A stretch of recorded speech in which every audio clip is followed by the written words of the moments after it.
બકુલભાઈ, બાંગ્લાદેશમાં જે હિન્દુ ઉપર ઘટના બની છે તેના સંદર્ભમાં આજે કઈ રીતનો વલસાડમાં કાર્યક્રમ? વલસાડનો આજે રોજ સમસ્ત હિન્દુ સમાજ તેમજ બજરંગ વિશ્વ હિન્દુ પરિષદ દ્વારા આજે બાંગ્લાદેશના પુતળાનું દહન અને બાંગ્લાદેશના ધ્વજનું હું કહું છું કે અપમાન કહેવા કરતાં બાંગ્લાદેશના ધ્વજ ઉપર કતલેઆમ કરવામાં આવ્યું અને આજે સમસ્ત હિન્દુ સમાજ અહીંયા ઉપસ્થિત છે. શું લાગે છે આજે યુવક ઉપર જે હુમલો થયો છે એ કેટલો વ્યાજબી કહેવાય? બહુ જઘન્ય અને બહુ આ પરિસ્થિતિ વર્ણવી ન શકતો, નિઃશબ્દ છું કે જે રીતે એમને ચંદ્રગુપ્તને જે રીતે બેરહેમીથી મારવામાં આવ્યા, પછી એમને લટકાવીને સળગાવવામાં આવ્યા અને એના ઉપર બી આ રીતનું કૃત્ય રાક્ષસ જ કરી શકે ને. હવે રાક્ષસોનો અંત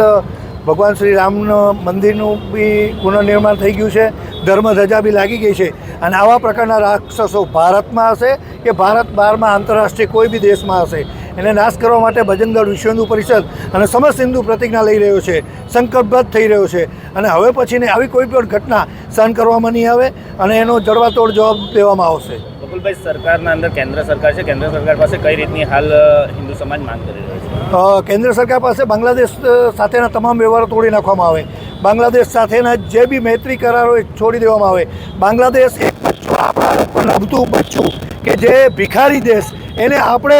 પાલન પોષણ કરીને આપણી સામે જો ઊભું થતું હોય તો આવા બાંગ્લાદેશ જોડે કોઈ પણ વ્યવહાર ના રાખવો જોઈએ. સાથે સાથે મારું એક નમ્ર વિનંતી છે મારા યુવાન ભાઈઓને વલસાડવાસીઓને તરત સમસ્ત હિન્દુ સમાજને કે બાંગ્લાદેશના જે IPL રમાતી છે એમાં જે પ્લેયરો રમતા હોય એ મેચનો તમે બહિષ્કાર કરો, મેચ તે દિવસે ના જોવે અને દરેક ખેલાડીઓ બાંગ્લાદેશના ખેલાડીઓ લેતા એવી એક બી ટીમ જે છે એ લોકોના ઓનરોનું મારું કહેવું છે કે બાંગ્લાદેશની ખેલાડીઓની ખરીદી ના કરવામાં આવે.